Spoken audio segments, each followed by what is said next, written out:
오늘 함께 말씀 보겠습니다. 말씀은 에베소서 2장 14절로 18절까지의 말씀. 에베소서 2장 14절로 18절까지의 말씀, 우리 한 절씩 교독하면서 읽겠습니다. 제가 먼저 읽습니다. 그는 우리의 화평이신지라 둘로 하나를 만드사 원수된 것 곧 중간에 막힌 담을 자기 육체로 하시고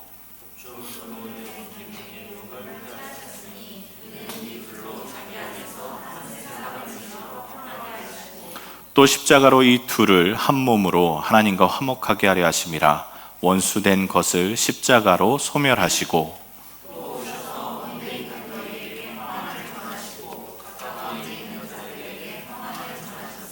함께 읽겠습니다. 이는 그로 말미암아 우리 둘이 한 성령 안에서 아버지께 나아감을 얻게 하려 하심이라. 아멘. 제가 3주간 한국에 다녀왔습니다. 한국에 다녀와서 참 여러분의 목사님을 만나 뵙고 또 어른들을 뵙고 인사를 드렸습니다. 잠깐 만나 뵙고 인사드리는 분도 계셨지만 식사 교제를 하면서 오랫동안 마음을 나누는 분도 계셨는데요. 정말 많은 분들을 만나면서 여러 가지의 목회 그리고 인생에 대한 그런 귀뜸이라고나 할까요? 조언을 해주셨어요. 그 중에 참 많이 기억에 남는 조언은 무엇이냐면 이런 이야기였습니다.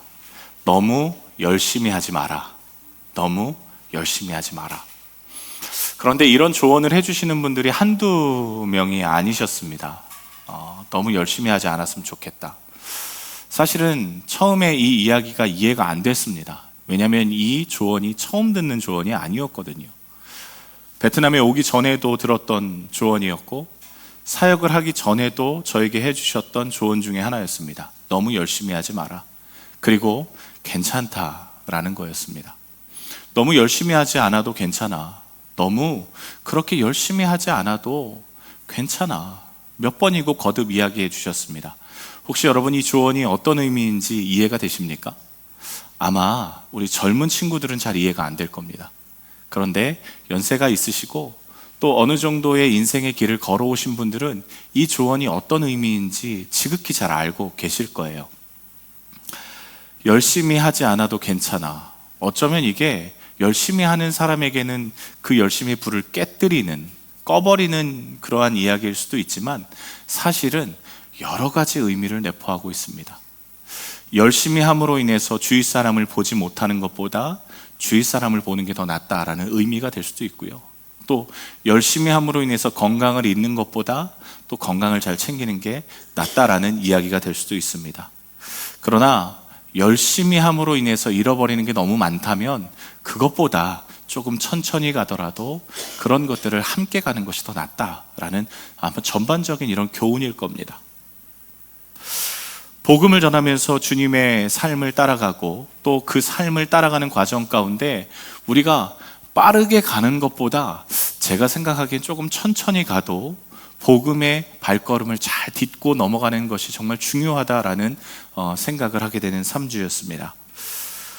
예수님이 오셔서 이 땅 가운데 하신 일들을 성경에는 여러 가지로 표현을 합니다.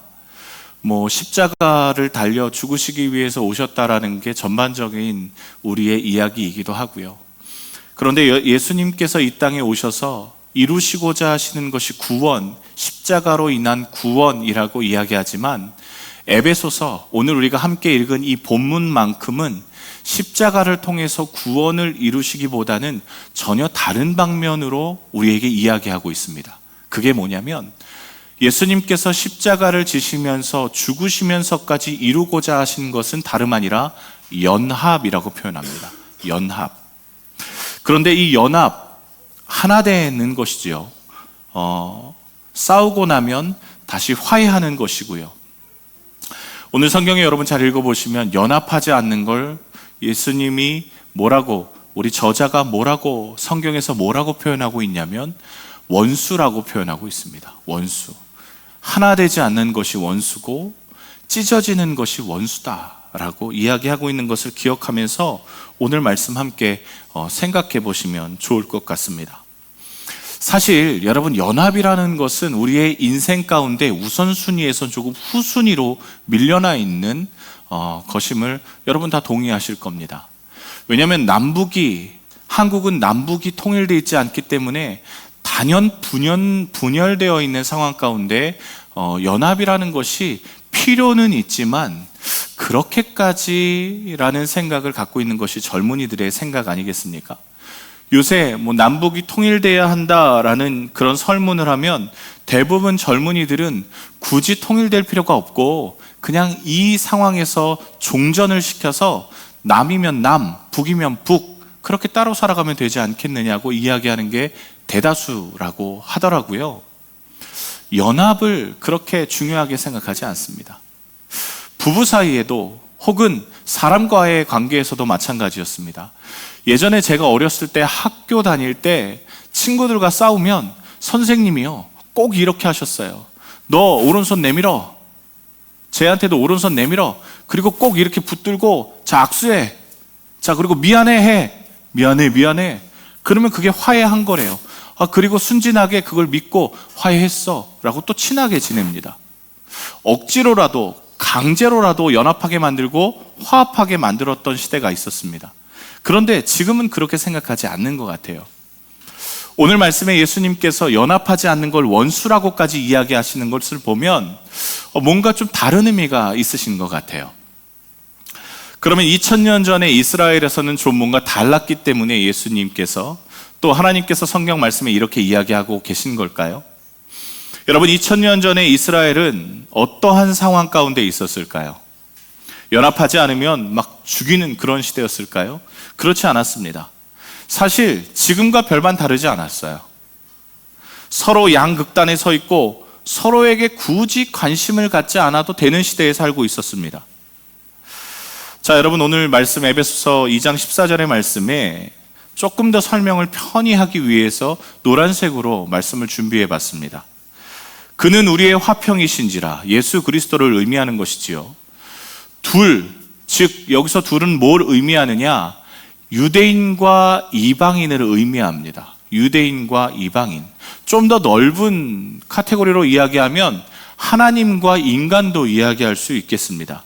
어찌됐든 문자적으로 표현하면 유대인과 이방인을 하나 되게 만드시기 위해서 예수님께서 십자가에 달려 죽으셨는데, 죽으신 이유는 그 안에 담이 있었고 담을 허물기 위해서 죽으셨다라고 에베소서에서 기록하고 있습니다. 자, 예수님이 화평이신데 유대인과 이방인이 하나가 되게 하기 위해서 죽으시면서까지 그 갈라놓았던 담을 허무셨다. 여러분, 이 담이 무엇일까요? 그냥 서로 간의 간극 정도라고 이야기할 수 있겠지만 사실은 이 시대에 실제로 갈라놓은 담이 있었습니다.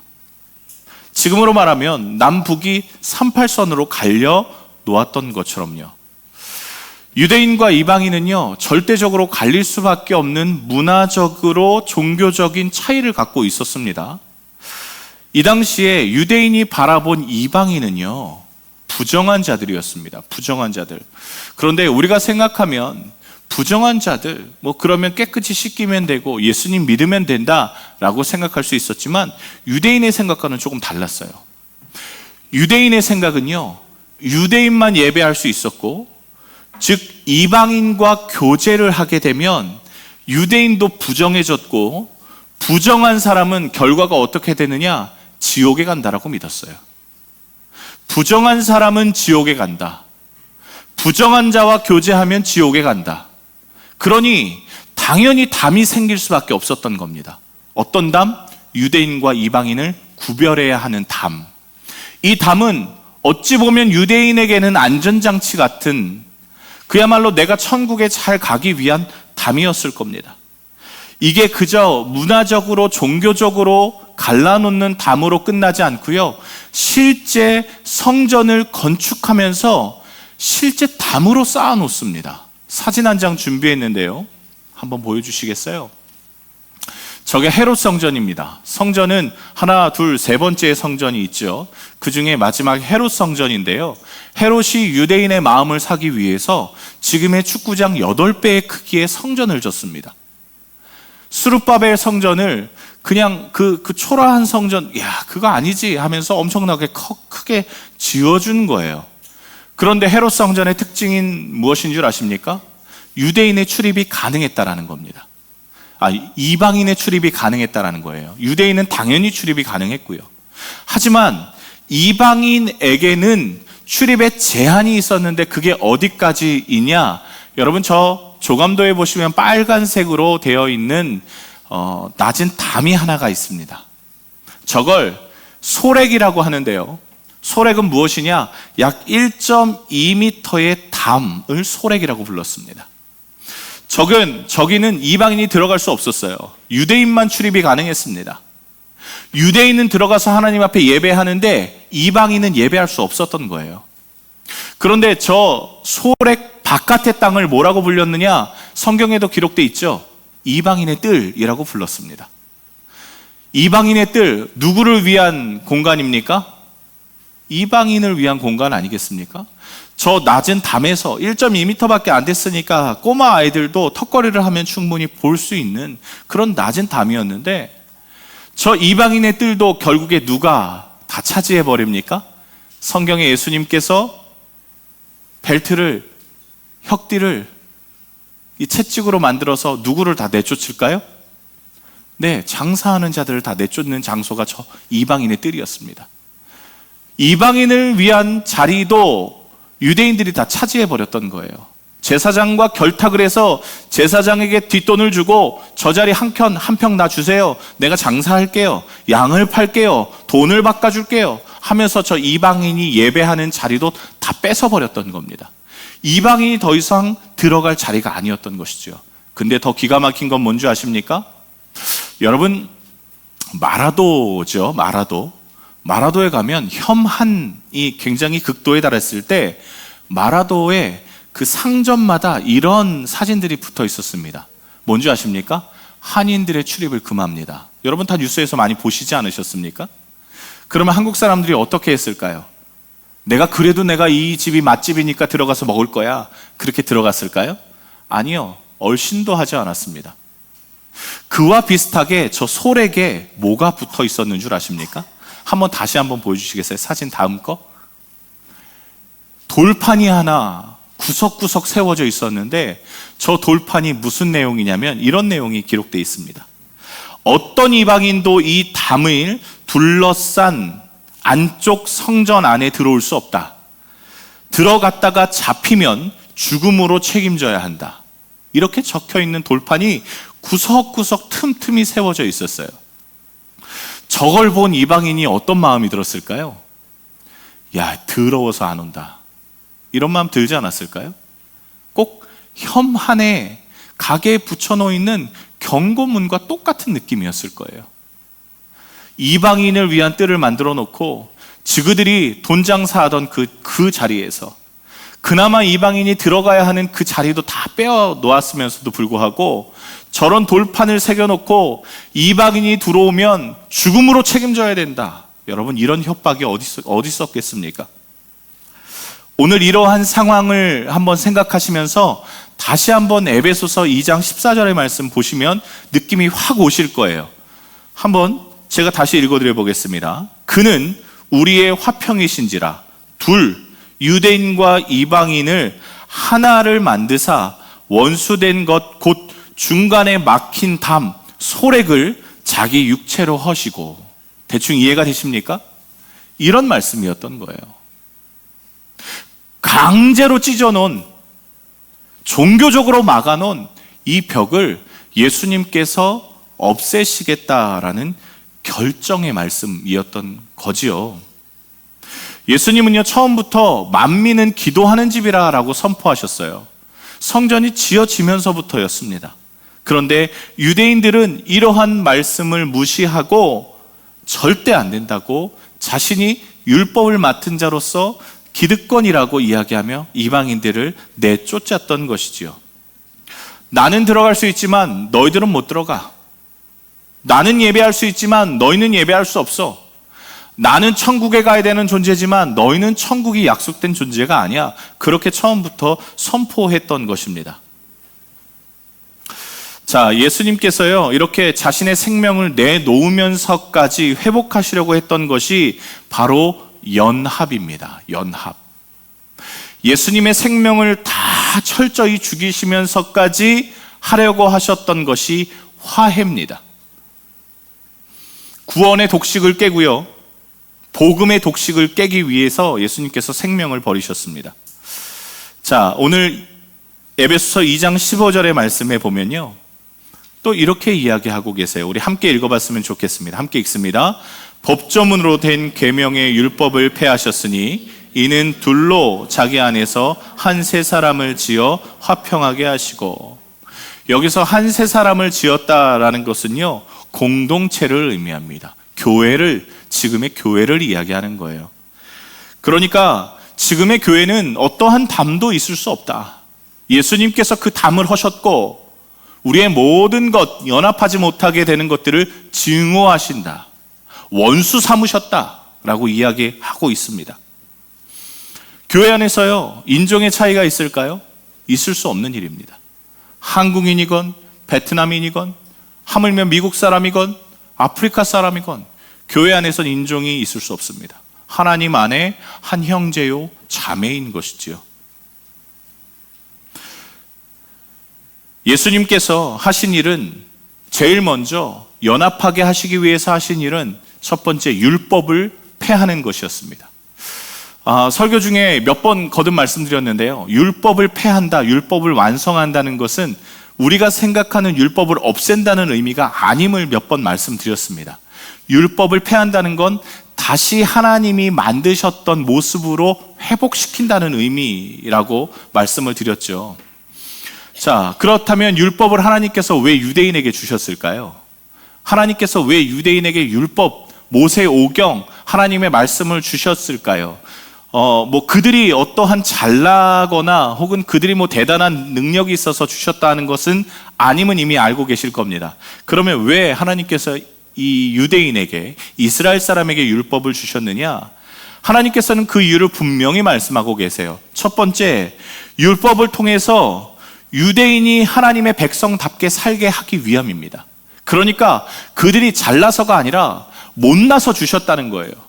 하나님의 백성답게 살지 않기 때문에 너희들에게 하나님의 백성답게 살게 하기 위해서 주셨다는 거예요. 두 번째, 그러면 율법을 주신 이유는 나만 그렇게 율법대로 살기 위함이냐? 그게 아니라는 것이지요.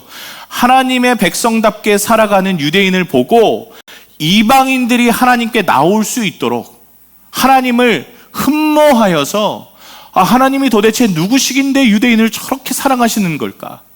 유대인은 도대체 어떤 족속이기에 저렇게 말씀을 따라 살기에 하나님의 사랑을 받은 걸까? 그 궁금증과 흠모함으로 하나님 앞에 나오게 하는 역할이 유대인의 역할이었어요. 하지만 유대인들의 생각은 조금 달랐습니다. 하나님께서 말씀하셨죠. 내가 거룩하니 너희도 거룩하라. 사실 유대인도 이 말씀을 그대로 따라 살았어야만 했습니다. 율법을 따라 살기에 거룩하여졌고, 거룩하여졌기에 이방인들도 거룩하게 만드는 이 흐름을 이어가야만 했는데, 유대인들은 조금 다르게 생각했습니다. 나는 거룩하고 니들은 부정하다, 이런 삶을 살았어요. 복음을 전하지 않았습니다. 성령께서 임하셨음에도 불구하고 복음을 전하려고 사마리아 이상을 나가지 않습니다. 하나님께서 그러니까 스데반을 통해서 흩으셨지요. 그렇다면 예수님이 진정 십자가에서 돌아가시면서까지 바로 잡고자 하신 것이 무엇입니까? 연합하게 하시고자 하는 것, 연합입니다. 분열하는 것을 막고 연합하게 하는 것, 당짓는 것을 끊어내고 연합하게 하는 것, 무관심을 끊어내고 사랑하게 하는 것. 사실 하나님이 이걸 가장 원하세요. 여러분, 교회가 뭘 해야 할까요? 교회가 어떤 걸 하면 좋은 교회라는 평가를 받을까요? 사실 우리는 이런 고민 참 많이 합니다. 어떤 교회가 진짜 좋은 교회일까? 어떤 큰 교회는 목사님이 스타여서 부흥하는 교회가 있습니다. 그리고 이런 교회를 보고 이야기합니다. 이런 교회가 좋은 교회일까요? 그러면 대부분 아니라고 하실 거예요. 목사 한 사람만의 교회는 아니기 때문입니다. 교회가요, 어떤 교회는 그 안에 수영장도 있고 농구장도 있는, 한국에 있는 교회도 있더군요. 교회가 시설이 좋아서 좋은 교회라고 불릴까요? 어떤 분들에게는 그게 좋은 교회일 수 있지만 사실 성경적으로 보자면 그 교회도 좋은 교회라는 평가는 건물로 보자면 받을 수 없을 겁니다. 좋은 교회가 어떤 교회일까요? 할 것을 하는 교회가 좋은 교회겠지요. 안 해야 될 것을 안 하는 교회가 좋은 교회일 겁니다. 하나님께서 우리에게 말씀하셨습니다. 할 것을 하고 안 할 것을 안 해라. 오늘 에베소서 말씀을 근본적으로 보며 할 것이 무엇이냐? 그건 연합하는 겁니다. 연합하는 것. 그리고 하지 않아야 될 것이 무엇이겠습니까? 당짓는 것, 찢어지는 것, 무관심한 것. 이거 안 하면 좋은 교회 금방 될 겁니다. 그래서 하나님께서 분열되는 것을 원수라고 이야기하셨던 것처럼 당짓고 분열하고 구분되는 거, 이거 예수님의 몸을 찢는 확실한 죄입니다. 그런데 우리는 이게 죄인지 잘 몰라요. 분열되는 것을 죄라고 생각하지 않습니다. 죄송한 얘기지만 베트남 안에서 이 분열됨이 얼마나 대단한 죄인지 잘 모르는 사람들이 참 많아요. 베트남 안에 많은 한인교회가 있습니다. 사실 한 교회로 시작을 했지요. 그런데 교회가 참 많이 찢어졌다는 소식을 들었습니다. 저는 여기 있은 지 이제 3년 정도밖에 되지 않아서 그 역사를 잘 몰라요. 그러나 대부분의 목사님들이 만나면 이렇게 이야기합니다. 저 교회는 이 교회에서 찢어졌고, 이 교회는 이 교회에서 찢어졌고, 이 교회는 또 여기서 찢어져서 이렇게 됐고. 대단하더군요. 엄청나더군요. 그리고요, 성도들도요, 거기에 대해서 그리 죄책감을 느끼지 못하더라고요. 마치 예방주사를 맞은 것 같이 찢어짐에 굉장히 담대해요. 저 교회도 찢어졌는데 뭐 어때? 이 교회도 그렇게 찢어져서 만들어졌는데 뭐 어때? 이렇게 생각하더라고요. 그러면서 어디까지 나가느냐? 이 교회가 싫으면 저 교회 가면 돼. 이 교회가 마음에 안 들면 저 교회 가면 돼. 그렇게 이야기합니다. 물론 여러분들은 그렇게 오신 분들이 아니지만 하나님께서 이걸 가장 싫어하는 죄인지 모르는 거예요. 그리고 누구에게 놀아나는지도 전혀 모르고 있는 겁니다. 예수님께서 십자가에 달려 죽으면서까지 회복시키려고 하셨던 것이 연합인데 예수님의 십자가를 우습게 하는 거죠. 당짓고 분열하고 구분짓고 공동체 안에서 다른 사람이 와도 받아줄 마음이 전혀 없는 상태, 이거 죄입니다. 이거 죄예요. 공동체가 똘똘 뭉쳐서 좋은 공동체라고 본인들은 이야기하지만 밖에서 어떤 사람이 들어가려고 할 때 들어갈 틈이 없는 거, 단언컨대 이거 죄입니다. 많은 사람을 포용하고 예수님의 사랑으로 수용하지 않는 거 죄죠. 그런데 몰라요, 이걸. 예수님이 십자가에 죽으시면서까지 이루고자 하신 화평, 그 화평을 이루지 않는 거 죄입니다. 내가 사람을 찔러서 죽이고 거짓말을 하고 내가 어떻게 주먹으로 사람을 때려서 죄를 짓는 것만 민감하지, 그 사람을 포용하지 않고 수용하지 않고 우리만 좋다라고 만들어져 있는 이 공동체, 이걸 유지하는 거 죄라는 것은 잘 몰라요. 유대인이 그랬습니다. 유대인들이 그랬어요. 자, 그러면 우리가 이제 어떻게 하면 될까요? 하나님께서요, 이렇게 우리만 잘났다, 우리만 좋아 라고 하시는 이 상황을 고린도전서 3장 16, 17절에요 어떻게까지 경고하시냐면, 그렇지 않았으면 좋겠다라고 말씀하시면서 이렇게 말씀하고 계세요. 너희는 너희가 하나님의 성전인 것과 하나님의 성령이 너희 안에 계시는 것을 알지 못하느냐? 누구든지 하나님의 성전을 더럽히면 하나님이 그 사람을 멸하시리라. 하나님의 성전은 거룩하니 너희도 그러하니라. 우리를 성전이라고 말씀하세요. 여러분, 저걸 원어로 보자면요, 더럽히면과 멸하시리라 라는 단어가 같은 단어예요. 그러니까 저걸 조금 더 원어대로 읽어보면 저런 이야기입니다. 누구든지 하나님의 성전을 더럽히면, 혹은 누구든지 성전을 멸하면 하나님이 그 사람을 멸하시겠다라고 이야기해요. 지금의 성전은 누구입니까? 우리입니다. 여러분 개개인이 성전이에요. 뿐만 아니라 우리 공동체가 성전이지요. 그런데 이 성전을 찢는 일을 하면 하나님께서 가만 안 두시겠다는 선포예요. 어디 교회를 찢어? 어디 교회를?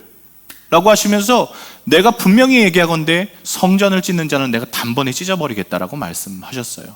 그런데 이 두려움을 모르는 것이죠. 하나님의 말씀 가운데요. 자, 어떻게 하면 좋을까요? 이 하나님의 엄청난 경고 앞에 우리가 어떻게 하면 좋을까요? 할 것만 하면 됩니다. 할 것만 하면 돼요. 여러분, 이 상황 가운데 에베소서 2장 후반절에 보면 우리가 해야 될 것을 기록하고 있습니다. 에베소 2장 19절의 말씀에 보면 우리 한번 같이 읽겠습니다. 그러므로 이제부터 너희는 외인도 아니요 나그네도 아니요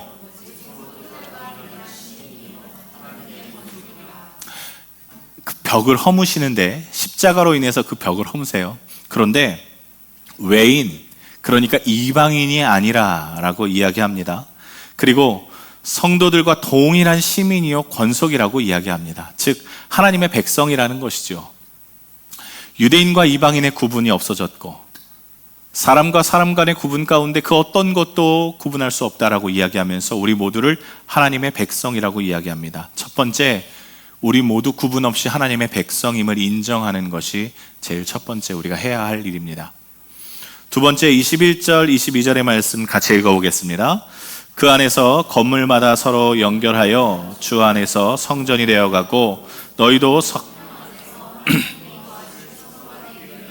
그리스도 예수 안에서 함께 지어져 가느니라. 말씀 잘 보시면요, 성전이 지어졌다라고 말씀하지 않으시고요, 성전이 지어져 가고라고 하고 계세요.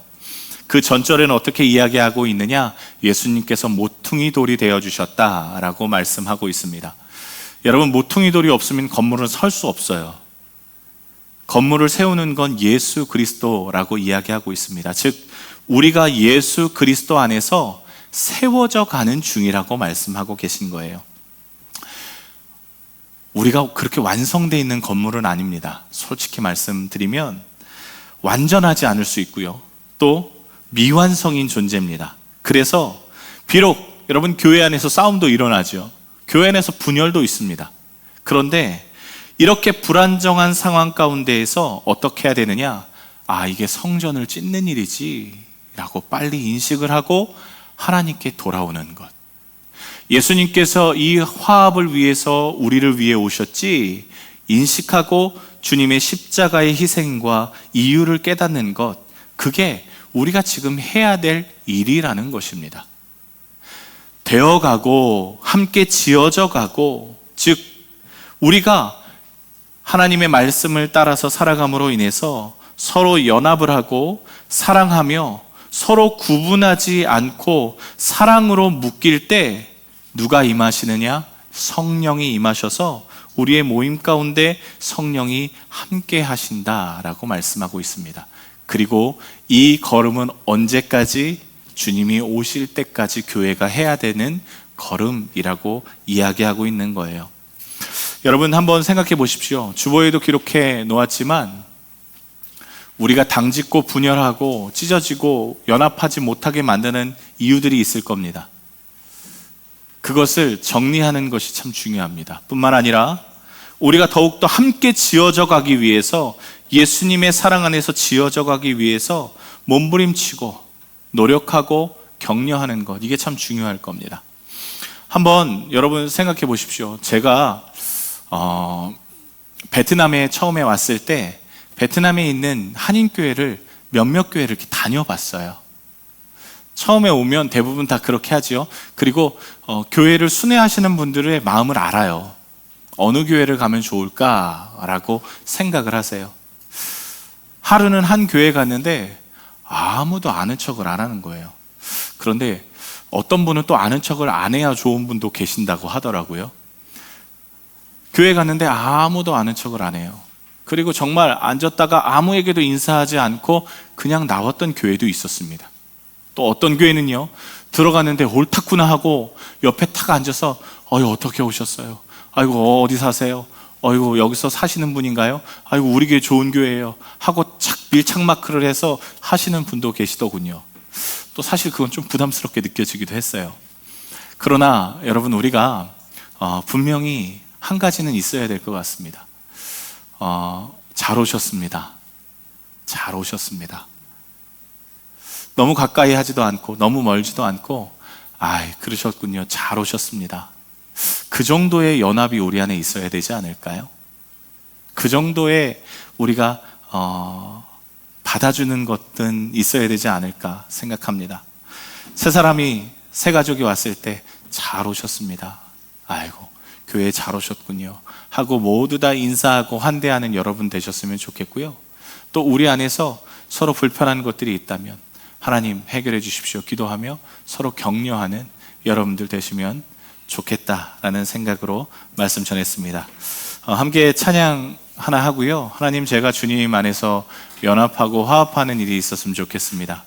그리고 이것은 교회의 일만이 아니라 가정과 또 이 베트남 땅에 일어나야 될 일입니다.